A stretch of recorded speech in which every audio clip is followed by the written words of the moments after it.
Everyone, once again welcome back on Dangi academy. तो friend, जैसा कि मैंने कल आपको प्रॉमिस किया था कि मैं आपको साइंस की रेगुलर क्लासेस प्रोवाइड करवाऊंगी। तो आज हमने एक ऐसा टॉपिक लिया है, यदि आप पटवारी की प्रिपरेशन कर रहे हैं, ग्रुप 2, सब ग्रुप 4 या एमपीटेट किसी भी एग्ज़ाम की प्रिपरेशन कर रहे हैं, तो ये टॉपिक सभी एग्जाम्स में कॉमन हो जाता है। विदाउट वेस्टिंग अवर टाइम्स, जो टॉपिक है आपने जैसा कि थंबनेल पे देख ही लिया होगा, एटम्स एंड मॉलिक्यूल्स, अणु और परमाणु हम जिसे कहते हैं। तो वीडियो को लाइक और शेयर जरूर कर दीजिए।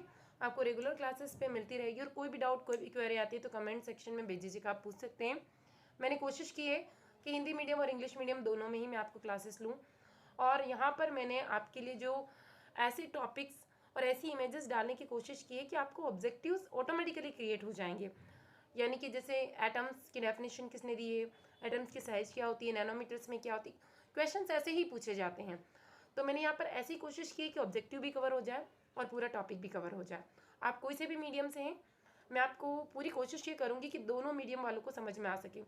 सो आप स्लाइड्स पे मत जाइए, मैं आपको पूरा ट्रांसलेट करके समझाऊंगी, और स्लाइड्स भी मैंने वैसी ही ऐड की है कि हिंदी मीडियम और इंग्लिश मीडियम दोनों को समझ में आ सके।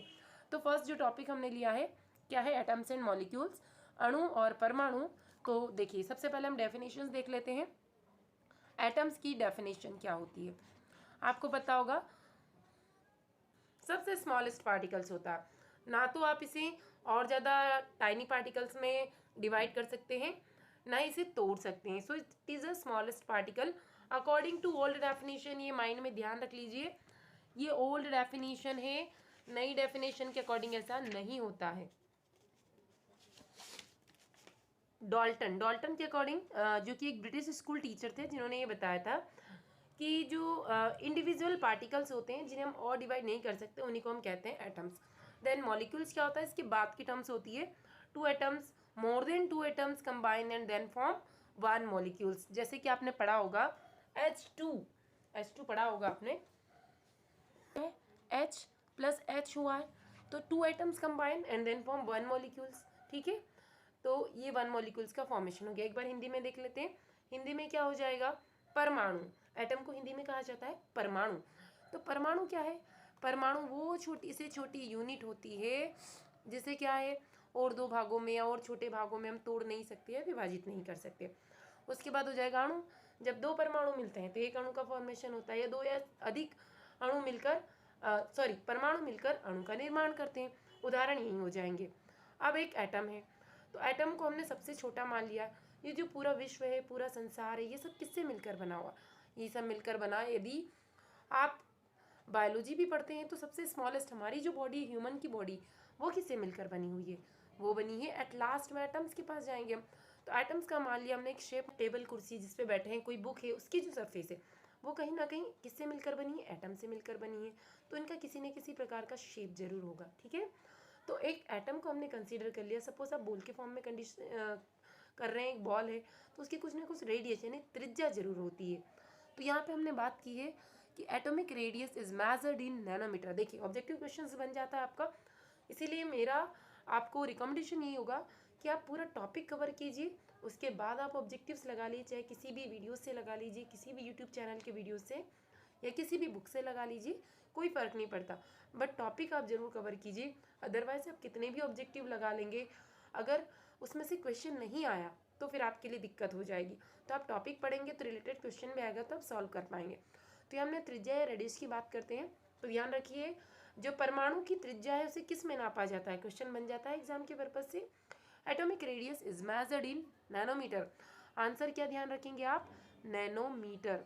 क्या ध्यान रखना है, नैनोमीटर में इसको नापा जाता है, परमाणु की त्रिज्या को। अब कैसे, ये लिखा है, नैनोमीटर का कन्वर्जन दिया है, मीटर्स का 9th पार्ट होता है nanometre. 1 metre is equals to 10⁹ nanometre. यदि क्वेश्चन से आए 1 मीटर इज इक्वल्स टू कितने नैनोमीटर, तब भी आप कर पाएंगे। अब इसको हमने कन्वर्ट कर दिया है एटम ऑफ हाइड्रोजन। इसकी रेडियस कितनी होती है, नहीं, हाइड्रोजन के परमाणु की त्रिज्या कितनी होती है, क्वेश्चन बन जाता है।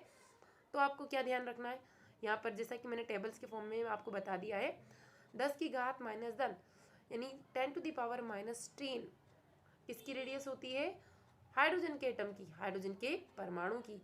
वाटर की 10⁻⁹ उसके बाद हीमोग्लोबिन 10⁻⁻8, ग्रैन ऑफ सैंड यानी कि रेत के दाने की 10⁻, एक एवरेज निकाल के बताया गया है 10⁻⁻4, चीटी के एटम्स की बात की जा रही है और सैंड के एटम्स की बात की जा रही है। सैंड का पार्टिकल्स आप उठा लेंगे, उसकी त्रिज्या की बात नहीं कर रहे हैं। तो इसकी हो जाएगी 10⁻³ और एप्पल की हो जाएगी 10⁻1। आप चाहे तो स्क्रीनशॉट ले लीजिए या अपनी डायरी में से आप नोट कर सकते हैं। आई होप कि आपको समझ में आ रहा होगा। तो एक बार मुझे कमेंट सेक्शन में कमेंट करके ज़रूर बता दीजिए, कोई भी डाउट है या आप इसी टाइप के वीडियोस कंटिन्यू चाहते हैं तो थोड़ा सा मुझे आइडिया लग जाए कि आपको ये जो मैं वीडियोस क्रिएट करी हूँ कितना समझ में आ रहा है। मैंने हिंदी में भी डेफिनेशन आपको लिख के बता दी है। परमाणु किसी तत्व की यानी एलिमेंट्स की बात की जा रही सबसे छोटी इकाई जो स्वतंत्र अवस्था में नहीं पाई जाती है बल्कि जो रासायनिक अभिक्रिया में भाग ले सकती है उसे हम क्या कहते हैं, परमाणु कहते हैं। और जॉन डाल्टन, जैसा कि अभी मैंने आपको मेंशन किया था, इंग्लिश में डेफिनेशंस बताई थी। और यदि आप इंग्लिश मीडियम से हैं तो यहाँ से भाग मत जाइए, मैंने इंग्लिश में भी इसे यहाँ पर ऐड किया है, यानी दोनों मीडियम में कोशिश की है। जो कि गणितज्ञ और रासायनिक वैज्ञानिक थे, उन्होंने सबसे पहले बताया था कि पदार्थ छोटे छोटे कणों से मिलकर बना होता है जिन्हें परमाणु कहा। 1803 में उन्होंने अपना परमाणु सिद्धांत दिया था जिसे डाल्टन का परमाणु सिद्धांत कहा जाता है, डाल्टन एटॉमिक थ्योरी कहा जाता है। तो अकॉर्डिंग टू डाल्टन उन्होंने क्या बताया थे कि कोई भी जो एलिमेंट है उसकी सबसे स्मॉलेस्ट जो यूनिट होती है, जो इंडिपेंडेंट नहीं है, इंडिविजुअल नहीं है, इंडिपेंडेंट नहीं होती है, उसी को हम क्या कहते हैं, एटम्स कहते हैं। देन मॉलिक्यूल्स या अणु पदार्थ का वो छोटा कण है जो प्रकृति में स्वतंत्र अवस्था में रह सकते हैं, यानी इंडिपेंडेंट ये अब रह सकता है लेकिन रासायनिक प्रतिक्रिया में ये भाग नहीं ले सकता। क्यों नहीं ले सकता, क्या रीज़न होगा? तो देखिए रीज़न वो है कि जैसे आप 2 पैरों से चलते हैं, एक पैर से चलने में दिक्कत है, 2 पैरों का सपोर्ट मिल जाता है तो फिर आपको तीसरे पैर की जरूरत नहीं पड़ती। सेम वैसा ही यहाँ पर है। तो जब परमाणु अणु बन जाता है तो सेल्फ डिपेंडेंट हो जाता है, तो उसको किसी और की रिक्वायरमेंट नहीं होती है, तो वो किसी भी रासायनिक प्रक्रिया में अब भाग नहीं लेता है। तो रासायन विज्ञान में अणु 2 या 2 से अधिक एक ही प्रकार या अलग अलग प्रकार के परमाणु से मिलकर बना हो सकता है। तो कंडीशन क्या है, कोई भी जो मॉलिक्यूल्स है यानी अणु है, या तो वो सेम टाइप के एटम से या परमाणु से मिलकर बना हो सकता है, डिफरेंट टाइप के एटम से या परमाणु से मिलकर बना हो सकता है। फॉर एग्जाम्पल जैसे हमने हाइड्रोजन का लिया यहाँ पर H2, तो ये सेम टाइप का है। उसके बाद H2O ले लिया, तो देखिए इसमें क्या है, ये तो सेम हो गया, एक ऑक्सीजन इसमें डिफरेंट, लेकिन ये क्या है, एक ही मॉलिक्यूल से यानी कि एक ही अणु है। तो डिफरेंट टाइप के भी हो सकते हैं और सेम टाइप के भी हो सकते हैं। The concept continued to hold grounds for a number of years. However, the researches done by various eminent scientists like this Thomson, Goldstein, Rutherford, Chet, यहाँ पर आएगा चैडविक, जो चैट लिखा गया by mistake, Chadwick, Bohrs and others in the later half of 19th century and in the beginnings of 20th century have established beyond doubt the atoms was not the smallest individual particles but had a complex structure of its own and was made up of electron आएगा, steel mention हो गया है, इसको correct कर लीजिए, electrons, protons and neutrons, electrons, protons and neutrons.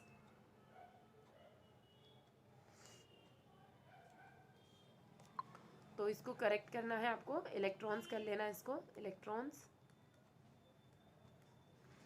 तो क्या हुआ, जो 19वीं सेंचुरी की बात की जा रही है, जहाँ तक ये था डाल्टन के अकॉर्डिंग कि आप एटम्स को और इंडिविजुअल या स्मॉलेस्ट या टाइनी पार्टिकल छोटे छोटे कणों में विभाजित नहीं कर सकते। बट 20वीं शताब्दी की शुरुआत में, जब 19वीं शताब्दी खत्म हो रही थी, उस टाइम पे क्या हुआ, कुछ और साइंटिस्ट थे जैसे कि Thomson, Goldstein, Rutherford, Chadwick, Bohr, इन्होंने क्या हुआ, अपने कॉन्सेप्ट दिए, इन्होंने और रिसर्च की और उसके बाद में ये कंक्लूजन निकाला, ये रिजल्ट निकाला कि जो एटम्स होता है ऐसा नहीं है कि इसे हम और छोटे पार्ट्स में नहीं तोड़ सकते, इसे हम और छोटे पार्ट्स में डिवाइड कर सकते हैं, जिसे कहा जाता है इलेक्ट्रॉन, प्रोटॉन और न्यूट्रॉन। तो हिंदी में भी यही नाम होते हैं। आई होप कि अब आपको समझ में आ गया होगा इलेक्ट्रॉन, प्रोटॉन और न्यूट्रॉन्स क्या होते हैं। तो अब यदि आज की बात की जाए प्रेजेंट टाइप की कंडीशन की, तो आज टोटल कितने हैं, 35, टोटल कितने हैं, 35 डिफरेंट सब एटॉमिक्स हैं लेकिन उसमें से हम सिर्फ 3 पढ़ते हैं। कौन कौन से पढ़ते हैं? इलेक्ट्रॉन्स पढ़ते हैं, प्रोटॉन्स पढ़ते हैं, देन न्यूट्रॉन्स पढ़ते हैं। अब आप सोच रहे होंगे कि ये मैंने 4 इनके ऊपर क्या लगाया, माइनस प्लस और जीरो। एक्चुअली ये माइनस प्लस और जीरो नहीं है, जो कि नेगेटिव चार्ज को कैरी करते हैं। प्रोटॉन्स P फॉर पॉजिटिव, आप ऐसा ध्यान रख लीजिए, N फॉर नल यानी कुछ भी नहीं। तो न्यूट्रॉन पे कोई चार्ज नहीं होता है, प्रोटॉन पे चार्ज होता है, वो भी पॉजिटिव।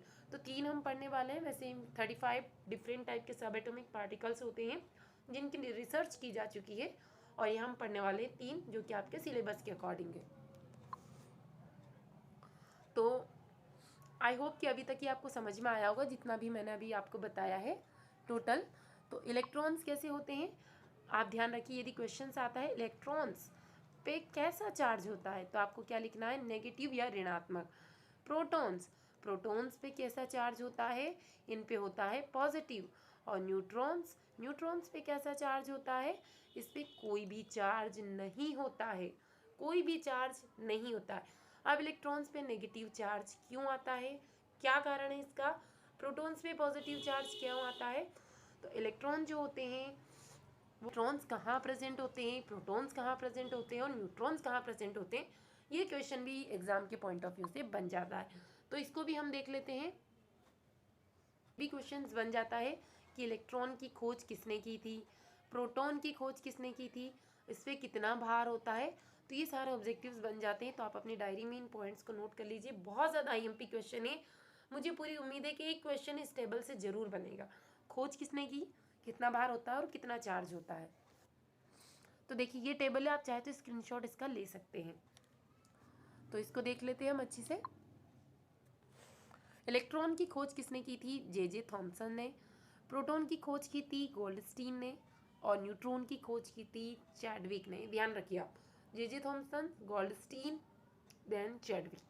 चार्ज समझ में आ गया होगा, इलेक्ट्रॉन पे -1, प्रोटॉन पे +1, न्यूट्रॉन पे कोई चार्ज नहीं। उसके बाद मास की बात की जाए या वेट की बात की जाए, भार की बात की जाए, तो देखिए केजी में हमने यहाँ पर दिया है, देन यूनिट में दिया है। तो आपको ध्यान रखना, इलेक्ट्रॉन पे 9.1 इंटू 10⁻31 प्रोटॉन पे होता है। प्रोटॉन और न्यूट्रॉन पे सेम होता है, और इलेक्ट्रॉन का ये मैं आपको बता चुकी हूँ। तो आप एक ध्यान रख लेंगे तो आपको समझ में आ जाएगा। उसके बाद यूनिट में कन्वर्ट करके दिया है, इसको आप देख लीजिए। 1 यूनिट चार्ज होता है 4.8 इंटू 10⁻10 ESU, या फिर कुलॉम्स में। तो यूनिट किसी भी में पूछी जा सकती है, तो कुलॉम्स में भी आप इसको ध्यान रखिए। चार्ज को, चार्ज भी पूछ सकते हैं उस पर, अगर -1 +1 की जगह कुलॉम्स में पूछा तो। इसी को फिर हमने राउंड ऑफ करके लिखा हुआ है, बट आप फुल फॉर्म पूरा याद रखिएगा इसका। और उसके बाद वेट भी इसका, आप चाहे तो स्क्रीनशॉट इसका जरूर लीजिए, क्योंकि एक क्वेश्चन जरूर बनेगा इस टेबल से। और साइंटिस्ट, इलेक्ट्रॉन की खोज किसने की है, थॉमसन ने। प्रोटॉन की खोज की है गोल्डस्टीन ने, और न्यूट्रॉन की खोज की है चैडविक ने। उसके बाद हम देख लेते हैं सिम्बॉल्स क्या थे। तो ऐसा तो नहीं था, काफ़ी सारे एलिमेंट्स की खोज की जा चुकी थी। अब मान लीजिए आपके पास में हम जैसे बच्चों का नाम रखते हैं, स्टूडेंट्स का नाम रखते हैं आइडेंटिफिकेशन करने के लिए, सेम वैसे ही जैसे जैसे इलेक्ट्रॉन यानी तत्वों की खोज होती जा रही थी, इनके लिए सिम्बॉल्स भी कंपलसरी हो गया था कि हम पहचान कैसे करेंगे। तो देखिए कुछ जो डॉल्टन थे, फर्स्ट साइंटिस्ट थे, जिन्होंने सबसे पहले सिम्बॉल्स का यूज़ किया था। तो बहुत IMP क्वेश्चंस बन जाता है कि सबसे पहले सिंबल यानी संकेत तत्वों के लिए पहचान चिन्ह किस वैज्ञानिक ने दिए थे। नाम रख लीजिए, डाल्टन ने दिए थे। किसने दिए थे? डाल्टन ने दिए थे। ये कुछ सिंबल्स है, 1 एटम्स ऑफ द एलिमेंट्स। फिर उसके बाद बर्जीलियस ने सजेस्ट किया था that the symbols of elements mad from 1 to 2 letters of the name of the elements. बाद में उन्होंने क्या किया था कि जो नेम है एलिमेंट्स के, उससे कुछ ना कुछ मिलते जुलते इन्होंने रख दिए थे। ये देखिए यहाँ पर हमने रखे हैं, क्योंकि हर एलिमेंट्स का सिंबल क्रिएट करना बहुत ज़्यादा डिफिकल्ट हो रहा था। तो डॉल्टन्स ने सिंबल दिए थे, और नाम किसने बताए थे? नाम बताए थे बर्जेलियस ने। क्वेश्चंस को पहचानना सीखिए। यदि आता है कि तत्वों के लिए पहचान चिन्ह या सिंबल्स किसने दिए थे फर्स्ट, तो डाल्टन आएगा। और नामकरण किसने किया था, नाम किसने दिया था, तो आएगा बर्जेलियस। जैसे एल्यूमिनियम का Al रख दिया, ऑर्गन का Ar, बेरियम का Ba, बोरोन का B, ब्रोमीन का Br, कैल्शियम का Ca, कार्बन का C, क्लोरीन का Cl, कोबाल्ट का CO, than copper, fluorine, gold, hydrogen, iodine, iron. अब यहाँ पे कुछ एक्सेप्शन है। आयरन का Fe क्यों दिया है? क्योंकि ऑलरेडी हम आई किसी को दे चुके हैं तो कन्फ्यूज़न नहीं हो, इसलिए यहाँ पर कुछ लैटिन वर्ड्स ले लिए गए थे ताकि आपको कन्फ्यूज़न नहीं हो। तो ये आपको ध्यान रखना है। सिम्बॉल्स पूछे जा सकते हैं। Al किसका सिम्बॉल है? Which of the following is symbol of gold?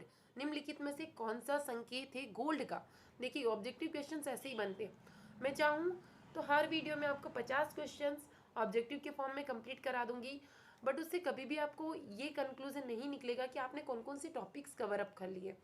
तो आपके लास्ट टाइम पे जब 2-4 दिन बचे होंगे तो फिर यही होच होगी कि अभी हमारा पूरा सिलेबस बचा हुआ है, इसलिए टॉपिक वाइज कंप्लीट करते जाइए और फिर जब आप फ्री हो तो ऑब्जेक्टिव्स लगाते जाइए। तो गोल्ड का सिंबल पूछा तो आपको क्या लिखना है? AU। ठीक है। आयोडीन का सिंबल पूछा तो आपको क्या बताना है? Fe।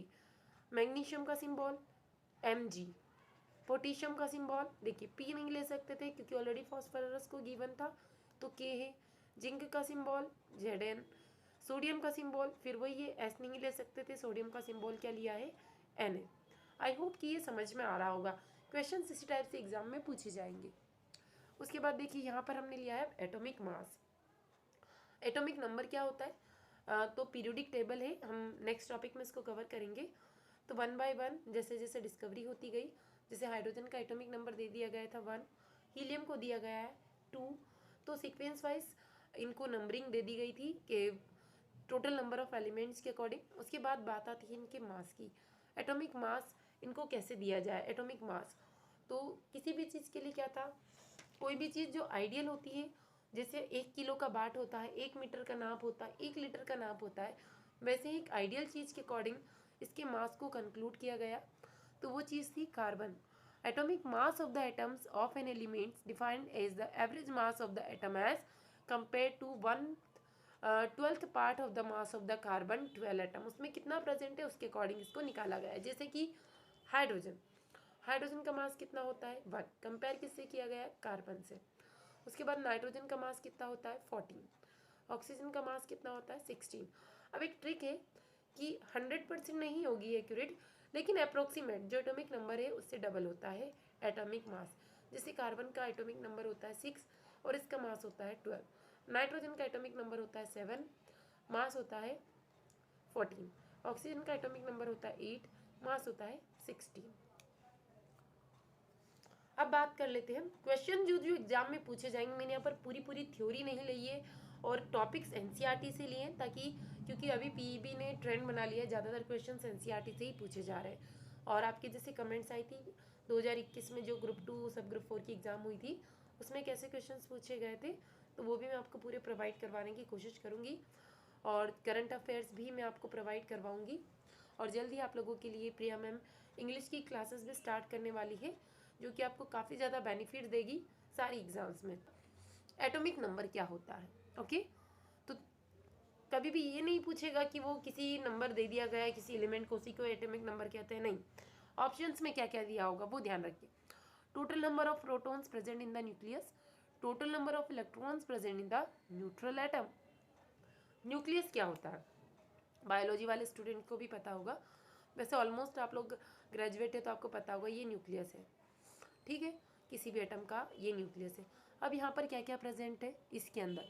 तो इसके अंदर प्रेजेंट होते हैं न्यूट्रॉन्स। क्या प्रेजेंट होते? Sorry, protons. न्यूक्लियस के अंदर प्रेजेंट होते हैं प्रोटॉन्स। क्या प्रेजेंट होते हैं? प्रोटॉन्स और न्यूट्रॉन्स। ठीक है, तो जब भी एटॉमिक नंबर की बात की जाए तो आपको बताना है कि किसी भी एलिमेंट का, किसी भी तत्व का जो परमाणु क्रमांक होता है वो किसके बराबर होता है। ऑप्शंस में आपको ढूंढना है, या तो आपको ये मिल जाए कि उसके नाभिक में उपस्थित प्रोटॉन की संख्या के बराबर, यदि ये है तो बिल्कुल सही है। यदि ये आ जाए कि टोटल जो इलेक्ट्रॉन्स उपस्थित है किसी भी न्यूट्रल एटम में, यानी न्यूट्रल परमाणु में। ऑप्शंस ये ध्यान रखिए, प्रोटॉन्स कहाँ प्रेजेंट होंगे? नाभिक में। प्रोटॉन्स की यदि बात की जाए P+, तो नाभिक में उपस्थित प्रोटॉन की संख्या के बराबर ही एटॉमिक नंबर होगा, या फिर कोई भी जो न्यूट्रल एटम है जिस पर कोई भी चार्ज नहीं है, अनावेशित परमाणु में उपस्थित इलेक्ट्रॉनों की संख्या के बराबर ही उसके एटॉमिक नंबर होगा। अगर यहाँ पर क्वेश्चन में ये दिया हो कि नाभिक में उपस्थित इलेक्ट्रॉन, तो बिल्कुल गलत हो जाएगा। सिर्फ दो ही होंगे, या तो नाभिक में उपस्थित प्रोटॉन, न्यूक्लियस में प्रेजेंट प्रोटॉन, या फिर जिस पर कोई भी चार्ज नहीं है, अनावेशित न्यूट्रल एटम में उपस्थित इलेक्ट्रॉन की संख्या के बराबर।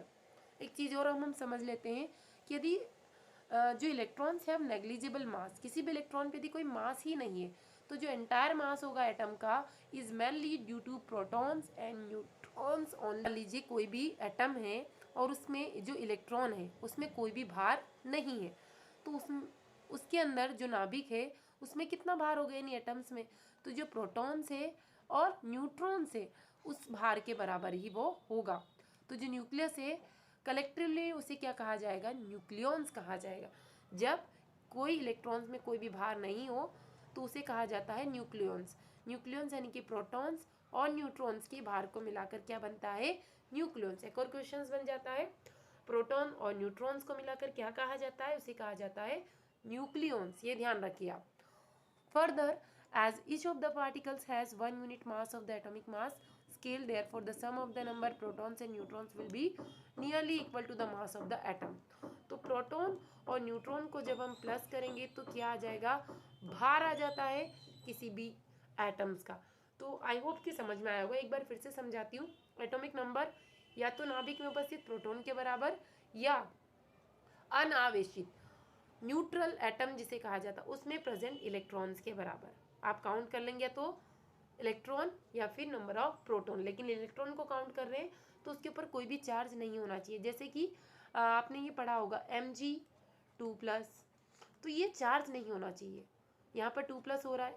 अब उसके बाद नेगेटिव एलिमेंट्स देख लीजिए आप, नेगेटिव एलिमेंट्स में हो जाता है जैसे कि यहाँ पर Cl नेगेटिव, Br नेगेटिव, या उसके बाद N3 नेगेटिव, S2 नेगेटिव, तो ये चार्ज नहीं होना चाहिए। देखते हैं मास नंबर या भार, परमाणु भार किसे कहा जाता है।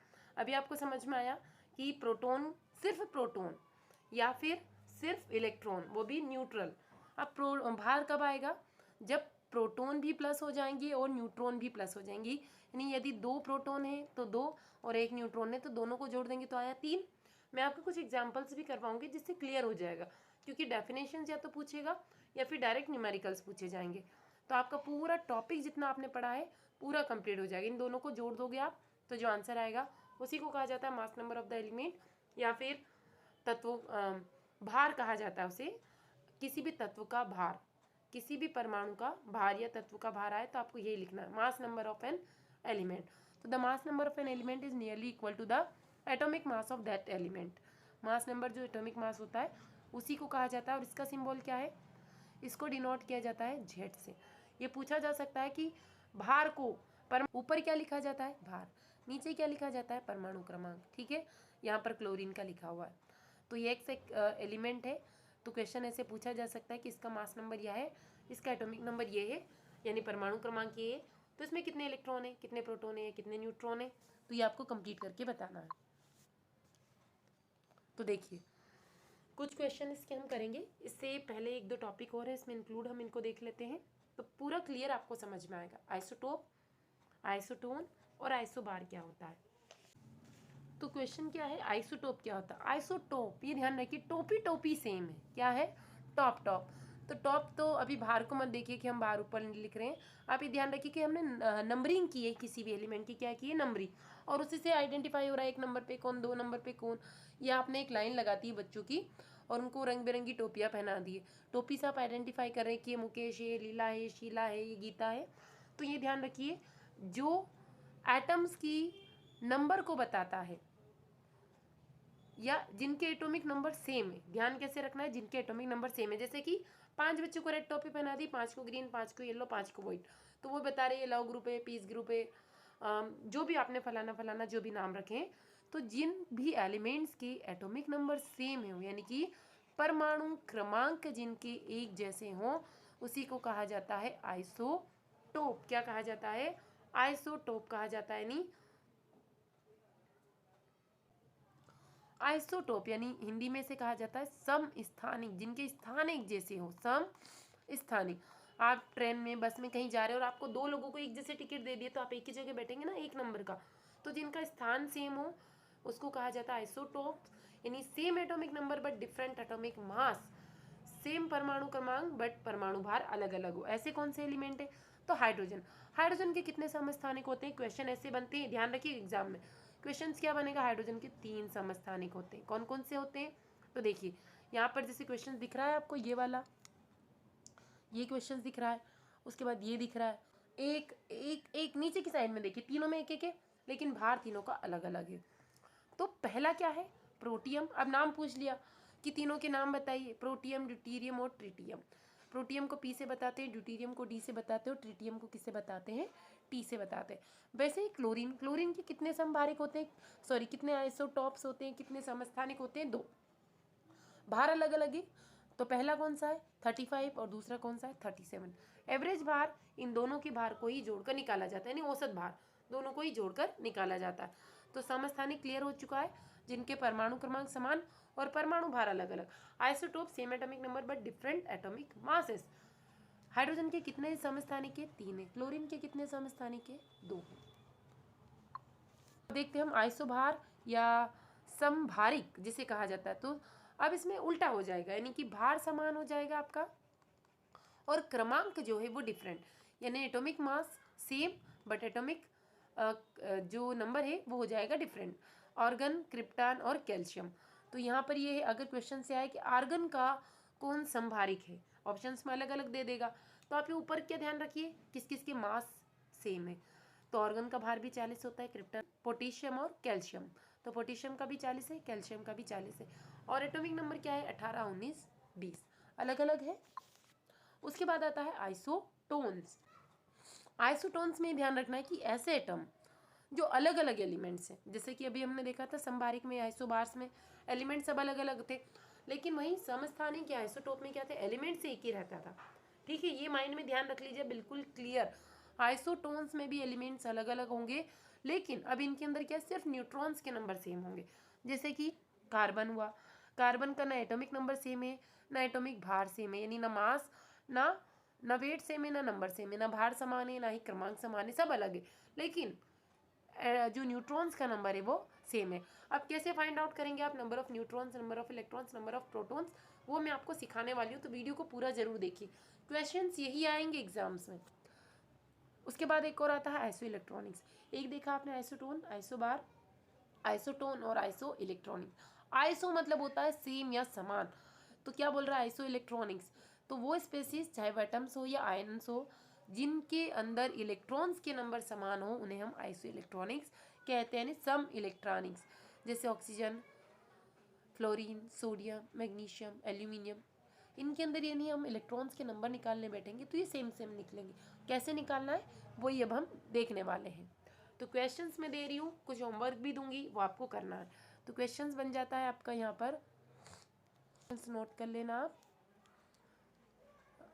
कैलकुलेट, पूरा नहीं लिखूंगी मैं, सिर्फ ये लिख लेते हैं हम, क्वेश्चन लिख लेते हैं।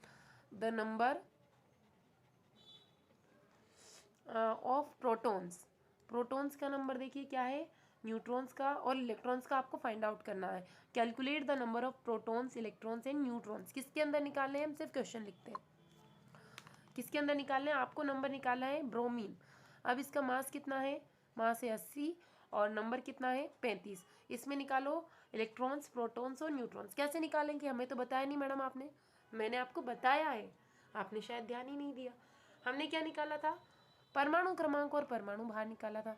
उसमें मैंने आपको ये बताया था कि परमाणु भार किसके बराबर होता है, परमाणु क्रमांक किसके बराबर होता है, बस वो फॉर्मूला आपको ध्यान रखना है। ठीक है, तो ए से हमने लिख लेते हैं। क्वेश्चंस क्या बन जाता है? 80, ब्रोमीन का निकाल रहे हैं 35 और Br, ये होता है एटॉमिक नंबर, ये होता है एटॉमिक भार। तो Z जो होता है वो बताता है एटॉमिक नंबर को, परमाणु क्रमांक Z से बताते हैं हम, और परमाणु भार जो होता है उसको बताते हैं हम A से। ये ध्यान रखिए आप, 80। तो अब आपको निकालना है एटॉमिक नंबर और एटॉमिक भार। तो नंबर ऑफ प्रोटॉन्स बराबर हो जाता है एटॉमिक नंबर, मैंने आपको बताया था, तो P निकाल लीजिए या निकाल लीजिए इलेक्ट्रॉन, बराबर आ जाएगा आपका Z। उसके बाद या तो न्यूट्रॉन्स के नंबर देख लीजिए, प्लस करना था इसमें प्रोटॉन्स के नंबर को, इज इक्वल्स टू आ जाएगा आपका ए। ये आपको ध्यान रखना है, फॉर्मूला आप ध्यान रख लीजिए।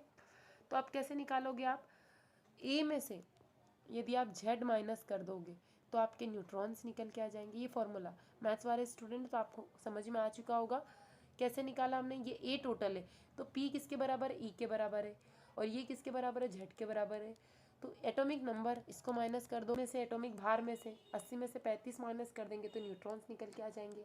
ठीक है, और जो एटॉमिक नंबर है वही आपका प्रोटॉन्स है और वही आपके इलेक्ट्रॉन्स है। किस कंडीशन में, जब जो एलिमेंट है उस पर कोई भी चार्ज नहीं हो, चाहे वो प्लस हो या माइनस हो, किसी भी प्रकार का नहीं होना चाहिए। तो इलेक्ट्रॉन यहाँ पर कितने हो गए 35, प्रोटॉन कितने हो गए 35, और जब हमने माइनस करा 80 में से 35 तो न्यूट्रॉन्स कितने आए आपके 45। कुछ क्वेश्चंस दे रही हूँ, आप अपनी डायरी में नोट कीजिए और कमेंट सेक्शन में आंसर करके ज़रूर बताइए। नोट कर लीजिए फटाफट से आप। Find out the atomic number, mass number, number of protons, electrons, neutrons present in the element. कौन सा एलिमेंट, क्या क्या निकालना है, देखिए आपको एटॉमिक नंबर, मास नंबर, परमाणु क्रमांक, परमाणु भार, इलेक्ट्रॉन, प्रोटॉन और न्यूट्रॉन, सब कुछ निकालना है। मैं क्वेश्चन दे रही हूँ, किसमें से, यूरेनियम 238 92, नोट करें फटाफट और कमेंट सेक्शन में आंसर करके ज़रूर बताएं मुझे। उसके बाद आपको अगला क्वेश्चन दे रही हूँ मैं कि number of neutrons, protons and electrons in sodium 2311, इसमें बताइए। दो क्वेश्चन दे रही हूँ, कमेंट सेक्शन में आंसर करके ज़रूर बताइए। परमाणु क्रमांक क्या है, परमाणु भार क्या है, इलेक्ट्रॉन क्या है, प्रोटॉन क्या है और न्यूट्रॉन क्या है, दोनों के बताने। Atomic number, atomic mass, electron, proton and neutron. और उसके बाद रिवाइज जरूर कीजिए कोई भी डाउट है, क्योंकि नेक्स्ट क्लास में मैं आपको ये बताऊंगी कि आप आइसोटोप्स, आइसोटोन्स और ये जो अभी हमने डेफिनेशन देखी इसके न्यूमेरिकल्स करेंगे। उसके साथ साथ हम ये भी देखेंगे कि मोनोटोमिक, डायटोमिक, ट्राइटोमिक क्या होता है, मोनोवेलेंट, डायवेलेंट और ट्राइवेलेंट्स क्या होता है। वीडियो कैसा लगा कमेंट सेक्शन में कमेंट करके ज़रूर बताइए। Thank you so much.